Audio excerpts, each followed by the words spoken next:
नमस्कार, मैं हूं सुरेश चौहान की और आप देख रहे हैं बिंदास बोल। बिंदास में हम आपके सामने आज एक मुद्दा लेकर आए हैं जिस मुद्दे पर मीडिया चुप है, सामाजिक संगठन चुप है, यहां तक कि देश के विपक्ष के राजनीतिक दल भी चुप है। इस देश के नेशनल कैरियर और उसके सिंबल महाराजा को कंगाल करने वाले प्रफुल्ल पटेल मालामाल हैं और उन्होंने जिस निजी कंपनियों को, एयरलाइनों को मालामाल किया है, उनके शेयर के भाव बढ़ गए हैं और एयर इंडिया कब बंद होगी ये किसी को भी पता नहीं है। ऐसे में हम आपको पूछ रहे सवाल, क्या प्रफुल्ल पटेल को बचाया जा रहा है? और ये केवल सरकार नहीं बचा रही है, विपक्ष भी बचा रहा है। प्रफुल्ल पटेल को मीडिया बचा रहा है। कोई सामाजिक संगठन क्यों प्रफुल्ल पटेल के खिलाफ नहीं आया है? क्यों प्रफुल्ल पटेल के खिलाफ कोर्ट में कोई नहीं जा रहा है? क्या इतना बड़ा मैनेजमेंट है जिससे कि 2G से स्कैम से भी बड़ा स्कैम करने के बावजूद भी प्रफुल्ल पटेल सीना तान कर कई कार्यक्रमों में आज भी VIP के नाते हाजिरी लगा रहे हैं। जिन्होंने देश के महाराजा का मुंह काला किया, वो मुंह फैलाकर घूम रहे हैं। आप जानकर बड़े विशेष होंगे कि एक ऐसी चीज जो दिल्ली में दूसरी नहीं है, अगर प्रधानमंत्री निवास किसी कारणों से कुछ हो जाए तो बदला जा सकता है, उनका कार्यालय बदला जा सकता है, राष्ट्रपति निवास बदला जा सकता है, यहां तक कि हमारी पार्लियामेंट की कार्यवाही भी किसी दूसरे स्थान पर की जा सकती है। लेकिन दिल्ली में केवल एक एयरपोर्ट है। अगर एयरपोर्ट को कुछ हो जाए तो हम दूसरा एयरपोर्ट दिल्ली में कोई नहीं जिसका उपयोग कर सकते हैं। ऐसे सबसे बड़े एयरपोर्ट को 100 रुपए में, केवल 100 रुपए में दिया गया है और 100 रुपए में देने के बावजूद भी उनको शुल्क आकारने के लिए अनुमति देगी, जो कि कानूनन पूरी तरीके से गैर कानूनी है। डायल ने, GMR ने, ऐसे सारी कंपनियों ने, प्राइवेट कंपनियों ने क्या क्या किया और भारत सरकार की इस एयरलाइंस को जब जितने हवाई जहाजों की जरूरत नहीं थी उससे ज्यादा की ऑर्डर दी, लीज पर चल रहे थे उनको भी कंटिन्यू किया। ऐसे 3 बड़े घपले, एक अतिरिक्त हवाई जहाज लेना जिनके की पायलट और क्रू भी एयरलाइंस के पास नहीं थे, लीज के जहाजों को आगे बढ़ाना और निजी एयरलाइंस को अच्छे रूटों पर मुनाफा कमाने के लिए एयर इंडिया के उन रूटों पर ऑपरेशन बंद करना और एयरपोर्ट में घपला। इन 3 मुद्दे पर हम आपके सामने आज चर्चा करेंगे और आपकी प्रतिक्रिया भी इस विषय पर लेंगे। हमारे साथ आज के इस पूरे कार्यक्रम में जुड़े रहेंगे एविएशन के एक्सपर्ट हिमांशु होता जी। होता जी, आपका स्वागत है। साथ में आप भी जुड़े रहेंगे ऑस्ट्रेलिया से लेकर यूके तक सैटेलाइट के द्वारा भारत में सारे प्रमुख DTH पर और पूरे दुनिया भर में www.sudarshan.tv.com पर। आइए, आपके कॉल लेने के पहले हम नजर डालते हैं मुद्दे पर। आज हम आपके सामने ऐसा मुद्दा लेकर आए हैं जिस पर ना तो मीडिया में ही ज्यादा बात और ना आम लोगों को ही इसका पता चल पाया, क्योंकि जहां सरकार भी इसे छुपाने में लगी रही, वहीं मीडिया भी कोयला घोटालों और FDI में खोई रही। ऐसे में सरकार भी अपने चहेते मंत्री को बचाने में कामयाब रही। जी हाँ, लगता तो ऐसा ही है। एयर इंडिया घोटाले की ओर किसी का भी ज्यादा ध्यान नहीं गया। आज एयर इंडिया महाराजा से भिखारी बन गई। मंत्रियों के चहेते और रिश्तेदार मलाई लूटते रहे। पूर्व उड्डयन मंत्री प्रफुल्ल पटेल ने एयर इंडिया का भट्ठा बैठा दिया। मंत्री के परिवार और रिश्तेदारों को लाने ले जाने के लिए एयर इंडिया के स्पेशल विमान लगाए गए। आम यात्री या तो एयरपोर्ट पर पड़े रहे या फिर प्राइवेट और महंगी एयरलाइंसों में जाने को मजबूर हुए, क्योंकि उड्डयन मंत्रालय ने प्राइवेट कंपनियों को फायदा पहुंचाने के लिए मुख्य एयर रास्तों पर एयर इंडिया की उड़ानें रद्द करवा दी। ये बात हम नहीं कह रहे, ये बात कही है एक पत्र के जरिए पूर्व AI प्रमुख संजीव अरोड़ा ने।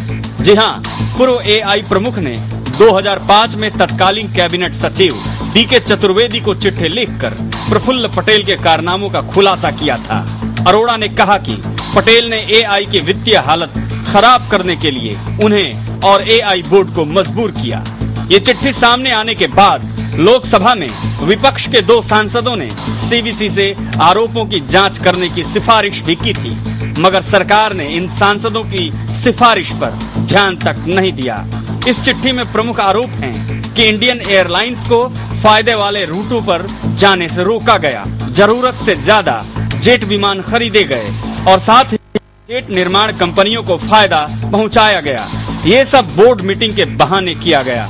AI की बोर्ड मीटिंग से पहले ही फैसला कर लिया जाता था। इसके बाद फोन पर मौखिक रूप से प्रबंधन को आदेश दिया जाता था। जब एयर इंडिया प्रमुख लिखित में मंत्री के काले कारनामों का चिट्ठा सौंपता है तो फिर क्यों नहीं इनकी जांच की जाती? क्यों नहीं भ्रष्ट मंत्री को हटाया जाता है? क्या सरकार ईमानदार अधिकारियों को ऐसे ही ठेंगा दिखाती रहेगी? जी हाँ, लगता तो ऐसा ही है। बात यहीं तक नहीं रुकती। कैग भी एयर इंडिया के घोटाले का खुलासा करता है। सरकार उस पर भी कोई ध्यान नहीं देती। कैग की रिपोर्ट से पता चलता है कि अगर सरकार और उसके मंत्री चाहें तो किसी भी हद तक जाकर नियम कायदों का माहौल बना सकते हैं। जी हाँ, दिल्ली के इंटरनेशनल एयरपोर्ट का निर्माण इसकी एक वानगी है। 2010 में कॉमनवेल्थ खेलों से पहले दिल्ली में T3 टर्मिनल का निर्माण कराया गया। टर्मिनल की आड़ में सरकार ने जेमार ग्रुप की कंपनी डायल को अंधाधुंध सौगातें बांटी। उसकी मिसाल मिलना मुश्किल है। डायल को न केवल कौड़ियों के भाव जमीन दी, बल्कि नियमों का हेर फेर करके 30 के बजाय 60 साल तक एयरपोर्ट चलाने का ठेका भी दे दिया। डायल को 4608.9 एकड़ जमीन केवल 100 रुपए के लीज रेट पर दे दी गई। इतना ही नहीं, उसे नाजायज तरीके से एयरपोर्ट विकास शुल्क वसूलने का अधिकार भी दे दिया। इससे कंपनी ने करोड़ों की गाढ़ी कमाई की। इतना बड़ा घोटाला सामने आ गया, मगर सरकार चुप्पी साधे रही। ना कोई जांच, ना कोई बयान। यही है आज सरकारी भ्रष्टाचारों की हकीकत। तो फिर आइए, उठ खड़े होइए हमारे साथ और कीजिए भ्रष्टाचार के खिलाफ आवाज बुलंद, बिंदास बोल में। कैसा सादा भ्रष्टाचार का खेल है कि 2000 करोड़ रुपए लगाने वाली कंपनी 2.25 लाख करोड़ रुपए कमा सकती है। ये केवल भारत में हो सकता है क्योंकि आप और हम चुप। बेखौफ होकर आवाज उठाइए, नहीं तो आज दिल्ली का एयरपोर्ट बेचा गया है, कल संसद भी बेची जाएगी, कोई ज्यादा दूर नहीं है। एक कॉलर से शुरुआत करते हैं और फिर हिमांशु जी के पास चलते हैं। नमस्कार। नमस्कार सुरेश जी। बोलिए। सुरेश जी, मैं पहले तो आपको धन्यवाद देता हूँ, आपको और आपका चैनल को। जो 10 साल पहले से चैनल चल रहे हैं और आपका चैनल उनके बराबर आज खड़ा हो गया और कुछ ही दिनों में उनके आगे चैनल जाएगा। दूसरी बात यह है, तो टीवी एंकर उनसे सत्तापक से सवाल पूछते हैं तो वो बोलते हैं कि हमारे नेताओं ने वो नहीं, 1 मिनट, क्योंकि वो सवाल ऐसे नहीं पूछते कि आप तो 2G के लिए बोला था कुछ नहीं हुआ, फिर उसके बाद आपके मंत्री जेल गए, तो आप इसमें भी ऐसे झूठ बोले। दूसरी बात ये 100% प्रफुल्ल पटेल को ही बचाना चाहते हैं और आज तो गृह मंत्री का ये बयान आया है कि जनता भूल जाएगी। ये बेशर्मी की हद हो गई, बेशर्मी की, इतनी बेशर्मी की हद हो गई कि इतना पैसा इन्होंने खा लिया। अभी अगर ये नहीं भी आएंगे तो भी देश को बहुत बड़ा नुकसान होने वाला है। बिल्कुल, धन्यवाद। और एक कॉलर से बात करते हैं। हाँ, नमस्ते सर।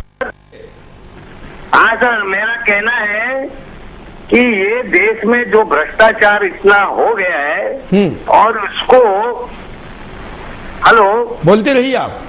हाँ जी, आप है ना, देखिए इतना भ्रष्टाचार हो गया है और सरकार तो रावण के जैसा हंस रही थी दूसरे चैनलों पे, देख रहा था मैं, और बोल रही थी हाथ धोने से निकल जाएगा सब पाप। बिल्कुल, जो भी इन्होंने भ्रष्टाचार किया वो, तो क्या ये मिलिट्री ऑप्शन अभी देश को नहीं होना चाहिए? बिल्कुल, धन्यवाद। हम अभी शुरुआत करते हैं। हमारे साथ एविएशन एक्सपर्ट हिमांशु होता है। हम शुरुआत करेंगे डायल से कि जो जिस तरीके से डायल को अतिरिक्त मुनाफा दिया गया, बेनिफिट दिए गए, देश का दिल्ली में एकमात्र, देश की राजधानी का दिल्ली का एकमात्र एयरपोर्ट गिरवी रख दिया गया है। यह राष्ट्रीय सुरक्षा के लिए भी खतरा है। हम यहाँ पर ऐसी कई बीते दिनों में कारनामे हुए हैं। खास करके विदेश से स्मगलिंग किया गया माल भी यहाँ पर हेल्परों के द्वारा, क्लास 3, क्लास 4 कर्मचारियों के द्वारा एयरपोर्ट लैंड करवाया जाता है और उसे सुरक्षित बाहर निकाला जाता है। मेमोरी कार्ड का किस्सा पिछले दिनों बाहर आ गया है और भी ऐसे कई किस्से बाहर आ सकते हैं।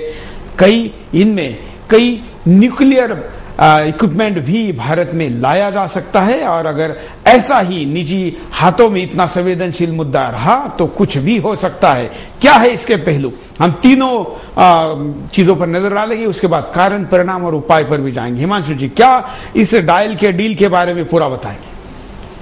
सर, डायल सुरेश साहब, अगर मैं कहूं तो डायल को जो फेवर किया गया है उसके कारण अभी भी अंधकार में है। जो एयरपोर्ट की जमीन डायल को दिया गया, डायल का मतलब है दिल्ली इंटरनेशनल एयरपोर्ट लिमिटेड, ये एक कोलैबोरेशन था जीएमआर ग्रुप जो कि इंडिया से है और 2 और फॉरेन कंपनियां थे और मिनिस्ट्री ऑफ सिविल एविएशन। करीब 4800 एकड़, दैट मीन 4800 एकड़, 4799 एकड़ की जमीन जीएमआर को दिया गया ताकि वो डायल मतलब एक विश्व स्तरीय एयरपोर्ट बना सके। लेकिन ये जो जमीनें दी गई, ये जमीनें थी गवर्नमेंट को, उसमें से जो मिलना था वो था कि प्रॉफिट शेयरिंग 50-50 रहेगा जब तक ये लीज में है। ठीक है, वो बात समझ में आता है। 100 रुपए की आपने दी, लेकिन ये 100 रुपए जो लीज है, लीज हमें हजम नहीं होता है। 100 रुपए की एक साल में 100 रुपए लीज का मतलब क्या है, क्यों दिया गया? क्या उस कंपनी इतना छोटा कंपनी था? जी नहीं। जो कंपनी 2450 करोड़ की इक्विटी अपनी तरफ से लगा सकता है डेवलपमेंट के लिए, उस कंपनी के पास लीज रेंटल के लिए साल के लिए 100 रुपए है। बिल्कुल। और आप ध्यान रखिए, दिल्ली में कॉमनवेल्थ गेम में केवल खिलाड़ियों को खेलगांव से जवाहरलाल नेहरू स्टेडियम लेके जाने के लिए 2900 करोड़ रुपए का ब्रिज बनाया गया। क्या सरकार उस खर्चे को कर सकती?